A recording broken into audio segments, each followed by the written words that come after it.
Allah prône l'inimitié et la haine à jamais envers les non-musulmans, avec le modèle de Abraham, voilà, avec cette doctrine dangereuse, l'alliance et le désaveu, al-wala wal-bala, une discrimination digne des pires racistes envers les non-musulmans, et ce jusqu'à la conversion à l'islam.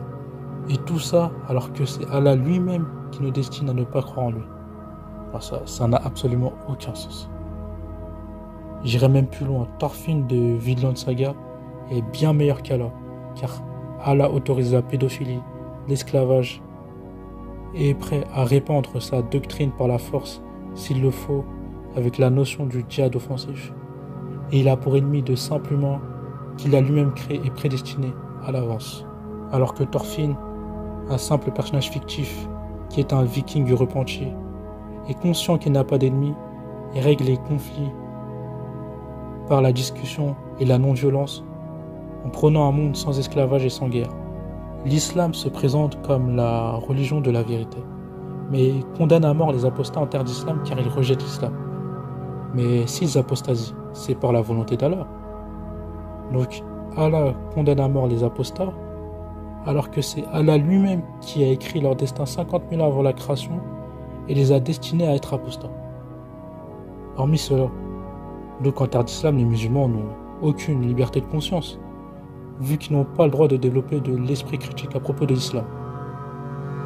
Et d'ailleurs, si soi-disant l'islam est la religion qui comporte la vérité absolue, la peine de mort pour apostasie n'a donc absolument aucun sens. Je ne vois pas en quoi l'apostat en terre d'islam constitue une menace si les musulmans sont persuadés de suivre la vérité. Car si tu as la vérité absolue, en toute logique, personne ne peut te faire douter. Par exemple, la gravité. Peu importe les croyances des gens, personne ne la remet en doute. Parce que l'on sait tous que si on lance un objet sur Terre, il retombera forcément au sol. C'est pas parce que possiblement des gens essayent de remettre en doute la gravité qu'on se mettra à douter de la gravité. Alors pourquoi l'islam qui prétend être la vérité n'arrive même pas à faire le consensus comme la gravité? L'islam a une foi très faible en son message de vérité. Si ce dogme est déterminé à éliminer tous ceux qui ont quitté l'islam. Mais bon, beaucoup de croyants ne connaissent que très peu leur religion, ce qui leur permet paradoxalement pour beaucoup de rester dans la foi. Je pense qu'inconsciemment, un bon nombre d'entre eux ne se renseignent pas sur leurs croyances car s'ils constatent avec lucidité les incohérences, les contradictions et les éléments horribles et abjects de leurs croyances, il serait difficile pour eux de rester dans la religion. C'est ce que j'appelle l'ignorance confortable.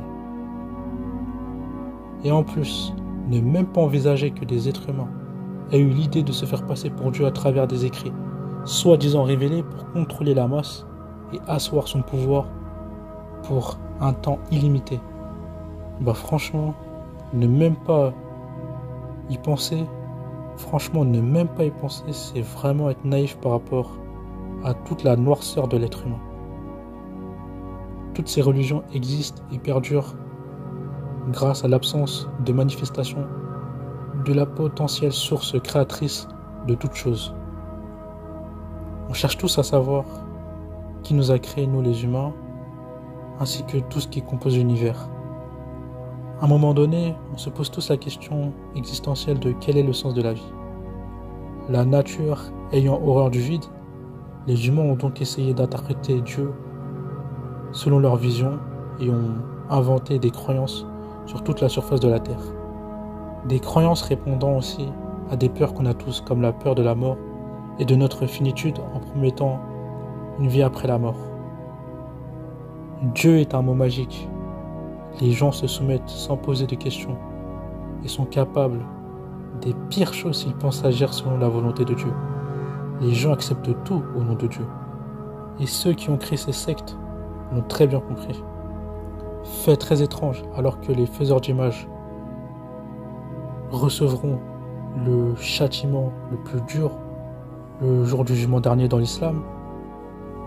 Dans le même temps, non seulement l'esclavage est autorisé et loin d'être condamné dans l'islam, mais il est en plus codifié. Et vu que le Coran est un livre incréé et parfait selon ses adeptes, donc il est applicable en tout temps, vu que c'est Allah qui l'a écrit selon eux.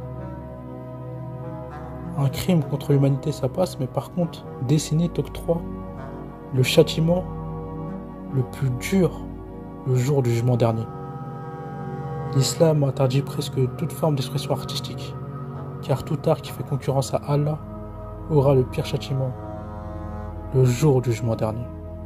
La question est donc, pourquoi Tout-Puissant, Allah, omniscient et omnipotent, aurait peur de la concurrence d'un simple humain, une poussière, voire un atome dans l'univers?